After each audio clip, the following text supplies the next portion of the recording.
Fired up, footballers. Welcome back to another episode of Spitting Fire with the Spitting Fire Bros. And wow, some pretty big news, James. Huge. Tom Ricketts, big news. Tom Ricketts, the Cubs owner and chairman. What's going on, James? Why am I mentioning Tom Ricketts' name? Tom Ricketts is apparently going to be the majority ownership partner with Sterling Bay Company to go get rumored. Is it still rumored? No, it's over. It's not even rumored. It's set in stone to get a USL team into Chicago, into the heart of the city, no less, into what they call the Lincoln Yards development. I believe that is in the heart of the city. Yeah. Somewhere, it's on the riverfront. They have like 70 acres of riverfront. It's going to be kind of near Willis Tower, Sears Tower, what have you, right? Check it out. I mean, the pictures are beautiful. I mean, if they really build a stadium there, it's it's going to be gorgeous. So what's strange about the deal is that they're bringing in this awesome company, these billionaires, the Sterling Bay, Ricketts. Between the two of them, they have a boatload of money. They're going to build a beautiful stadium, beautiful property out here for a $5 million USL team? Well, I don't think so. That's what they're saying, is that this might be the play to get the Fire. Well, aren't they trying to build like a mini Wrigleyville too? Like that kind of setup, have Yes. a bunch of bars and that, that fun nightlife before and after the game, right? Isn't that Correct? What the area is? And that's what Bridgeview's currently aiming to do right now with the park. And of course, they don't want to let the Fire go. And Bridgeview has a Loctite lease agreement with the Chicago Fire, basically to play there until 2038. The rumor is that if Ricketts is able to come in and buy the team off of Andrew Hopman, that he will be able to maybe orchestrate a trade where that will pacify the people of the city of Bridgeview, where they will get a USL team and possibly payouts from some of the ticket sales and stuff from moving the MLS team, the Chicago Fire, into the city, move the USL team out to Bridgeview, and then everyone wins. Everybody wins. I mean, yeah, it doesn't really make sense to build such a beautiful complex and put a USL team. No. Maybe we're wrong. Maybe, you put a USL team in there, even with all that a beautiful stadium, a beautiful area like that, and it does very well. But, I mean, it kind of makes more sense to put, a more established, team in the first division like the MLS in there. And especially because location has been a huge, argument for ourselves. I like Bridgeview. We're Southsiders. It's right there. We can get there. But, I understand the complaint that people can't get to Toyota Park. But I think this is huge news. So nonetheless, whether it's, some USL team going in there or if it's the Fire and they do some switcheroo, whatever happens, I mean, it's big for Chicago. It's big for the MLS. And I'm wondering if this lights a fire under Andrew Hopman's butt. I mean, he can't, really That's what I was just writing down. Yeah, he can't be inactive anymore because, I mean, James, let me ask you this. Don't you think it's plausible? Do you think it's plausible for a USL team to outcompete the Chicago Fire if they do get that stadium, they do get that limelight, and they do get that stadium location? Can a team like that outcompete the Fire? On a purely marketing level, absolutely, because they have the fans, they have the infrastructure. I'm not sure that they have the red line and all the CTA things figured out quite yet, but that's probably going to be a lot easier to figure out and to facilitate than to get people out to Bridgeview. So they might have an easier time getting people in the stadium on the one hand, but they're still in USL. They're still going to be competing with USL competition and not against MLS competition. So you're not going to be able to get the quality players like the Bastian Schweinsteigers and draw the crowd. But what if the experience is fun? I mean, I think that's what they're going for: a beautiful stadium, a beautiful area, a place you can have fun. Maybe he's going to start pushing for promotion relegation, and maybe that changes the game, and all of a sudden, then Chicago has an awesome inner city rivalry for promotion relegation. Wouldn't that be something? That would be amazing. Ricketts owned two Chicago sports teams. I mean, that would be pretty crazy. The Cubs and the Fire. I mean, both the hipster paradises. Yeah, and and with that ownership group, what they've done with the Cubs and the restoration and what they've done to Wrigley Field. I mean, wow. I mean, I know that's a lot of Crane Kenny, but I mean, can you imagine having that stability with our team, our club? I mean, I know it might be a pipe dream, and there's still so many moving parts. I mean, the USL can go play. That team can play there. There could be a swap. I mean, anything can happen. But let me ask you this, James.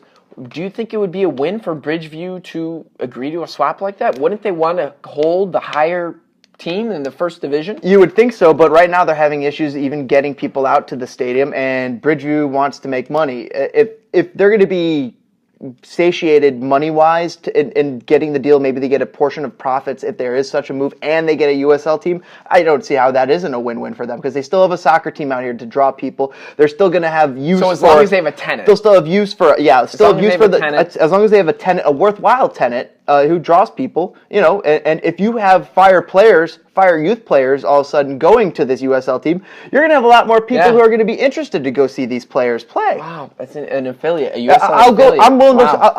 I'll go travel to go see John Baccaro and Stephen Cleveland play instead of having to worry about watching them in Arizona or in Tulsa. Totally would right? too. Wouldn't that be? That would be top notch. That would be cool. So I have a little segue. You're just mentioning one of the Cubs' top men in Crane Kenny, really. So another top Cubs men is actually involved in the Chicago Fire right now through the stadium of Bridgeview.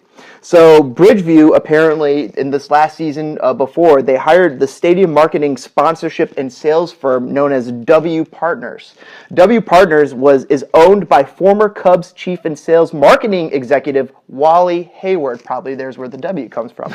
So Wally was named as a joint partner by Tom Ricketts in this new venture. So it's very interesting. So the person who owns the company who is basically running the Village of Bridgeview's the Village of Bridgeview Stadium with SeatGeek Stadium, soon to be named SeatGeek Stadium, is also connected to the Cubs. Is connected to the Cubs, who has voiced their fact that they want to own the Fire at some point in the future. They would like to. Well, they said it in the past. I'm not sure it's on the record anymore or what have you, but they had... It could be speculation. And they have tried to buy the Fire in the past, apparently, as well. And think about this. I mean, as an outsider, I'm sure Ricketts doesn't know very much about soccer, but he knows a lot about business. He knows about business. He's made a boatload by now on the Cubs. And, I mean, he can look at smaller markets like a Seattle, like an Atlanta, like a Portland, that pack the stadium in their smaller markets. So, I mean, I wonder if he's like, hey, this could be an easy win for me. We're third biggest city in the nation, tons of soccer, just general soccer fans in the area. With a little bit of marketing, a little bit of money, I think there's no reason that the Chicago Fire cannot be a well-run and supported group in the Chicagoland area. Yes, there's no reason for it not to, but right now it is, and that's what's concerning. And it's exciting. It's exciting. That's what makes it exciting for the fan, because it creates basically one of two options. Hauptman has only one of two options.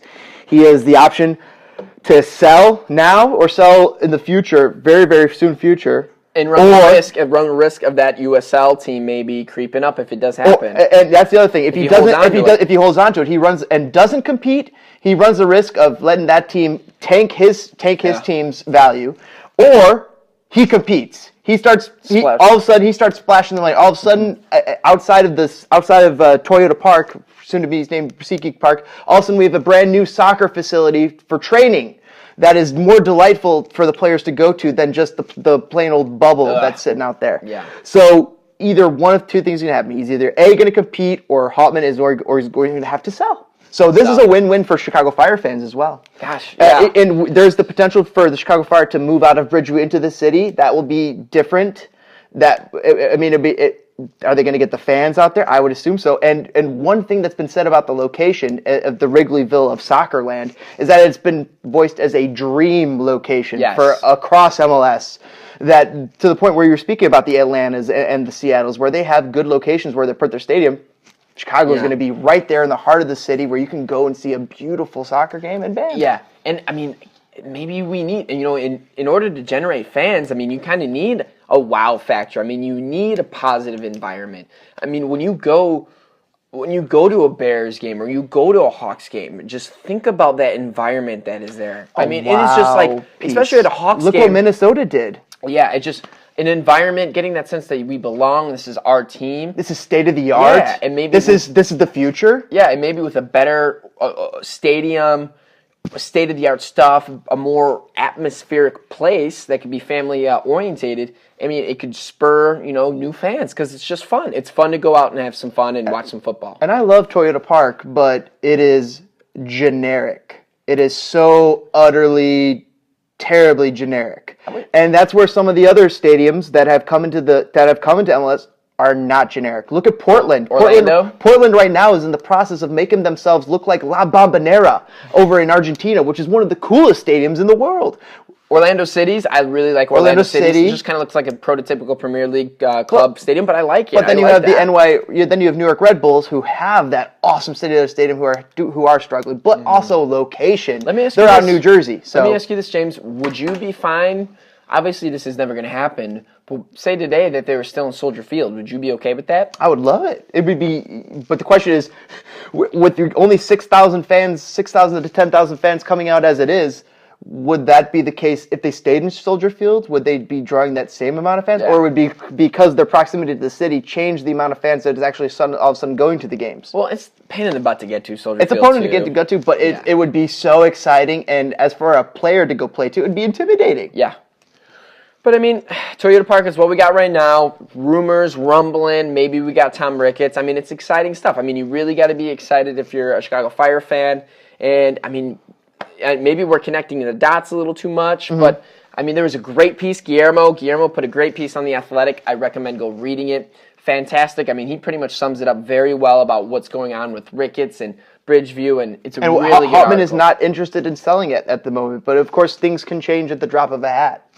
And the other thing is, hearing that Hauptmann has been at some of the games lately Isn't it one? Well, it has me intrigued and wondering that, this is the fourth highest payroll team in MLS. I mean, maybe 7 years ago he wasn't ponying up the funds to make this team compete, and that's why we've fallen so far behind. But we are competing now, and maybe the past few years, they're not enough to offset his years of neglect, but maybe he's starting to get things going. Maybe Hauptmann is starting to try to compete. I don't know if that's necessarily true, because I mean, a team's owner is very important. I mean, look at the McCaskies, look at the Bears. I mean, there's some dysfunction. There's some dysfunction there. Look at the White Sox owners. Look at the White Sox. I mean, the people who work for the White Sox love the White Sox owner. They love Jerry Reinsdorf. Jerry Reinsdorf is a loyal owner, but he's a good owner, and he has good aspects about him. But and maybe too loyal to a fault. Well, no, Hauptmann is not necessarily loyal. He's just a businessman. But what I'm trying to say is, the team owner does affect a club's performance. It does trickle down. I mean, like we were just talking about Ricketts. Right. I mean, Ricketts bought the club, and boom, in a couple of years they won. He invested. Think about Old Man Wirtz. I mean, Old Man Wirtz passed away, and who took over? Rocky. His son took over. Boom, and they put them on TV. And the reverse of going away from not putting them on the TV, which is what Nelson and Andrew Hauptmann did for the Chicago Fire. And even though I like ESPN Plus, I'm gonna be honest. Me personally, as us as Fire fans, it's nice. But again, it hasn't been. How are you gonna attract fans? Yes. How are you going to be on the bars? There's no bars that are going to have ESPN Plus subscription just to go watch the Fire and have people walking in. Yeah, so it's going to be harder for the non-casual fan or the casual fan to actually witness Fire. But for the hardcores, the people who do care about Fire, we still get it. Mm-hmm. James, any last concluding thoughts on Ricketts, Cubs, and the Chicago Fire? It's exciting for Chicago Fire. It's very, very good news because it's going to put pressure on Hauptmann, and it's going to cause, like we said, the one of two end results is either Hauptmann's going to have to eventually sell to somebody who cares, or he's going to start putting money where his mouth is and start competing on a higher level than he already is. Absolutely. All right. Absolutely. So, but that's exciting stuff. It's very exciting stuff here, though, folks. But that's about it for us. We'll see you guys later. Go Chicago Fire, and as always, toss us a like if you enjoyed the conversation and the analysis, and toss any comments and corrections down below, as always. And we'll see you guys for more Spitting Fire. Subscribe. Later. See ya.